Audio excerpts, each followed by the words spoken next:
Digital art is everywhere. We can see them on social media, in ads, in books, in magazines, in comics, and even in our favorite graphic t-shirts. But how can we make digital art? Do we need at least 5 years of intense Photoshop training, a full PC setup, and an emotional support dog to make us digital art masters? The good news is, no. The better news is, if you know how to draw using your pen and paper, you can master digital art in no time. The best news is, I'm here. Hi, I'm Penny and I'm here to help you transition to digital art in the easiest way possible. I was a beginner, so I definitely get you. Today, you're going to find out the only 3 things that you need to start transitioning from traditional to digital art. Digital art is any artwork done through a computer.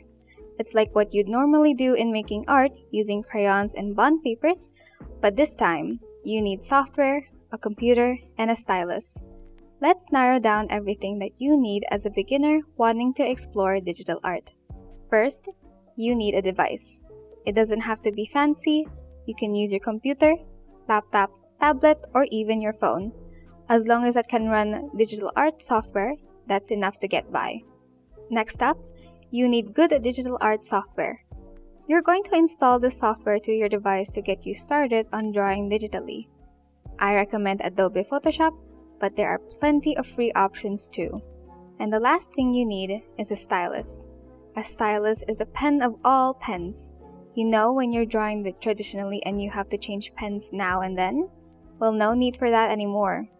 A stylus will adapt to whatever brush setting you want it to follow. Pretty cool, right? Once you have these 3 things settled, you're ready to go and succeed in your digital art journey. Aside from these, it's important to know what you should expect in starting out as a digital artist. First, it's going to feel quite awkward. If you're used to drawing traditionally, using software and a stylus might feel odd at first. But don't worry, you'll get accustomed to it over time.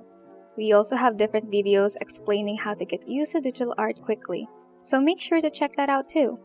Second, you're going to meet new words. Digital art has a vocabulary of its own. Words like the lasso tool, pen sensitivity, and Photoshop interface might be new for now. But once you try them out for yourself, everything is going to follow and it's going to feel very natural.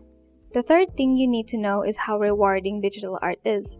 Line art, painting with pixels, and rendering are among the most rewarding things you can ever experience as an artist. Make sure you're having fun while you're at it. But hey, remember that like every beautiful thing in this world, it takes time and patience to master our craft. So, take it easy on yourself as you adjust to digital art. It's going to be a new experience shifting from pen and paper to stylus and canvas. But come on, you got this! And congratulations! You finished a digital art tutorial. See you in the next episode and stay creative!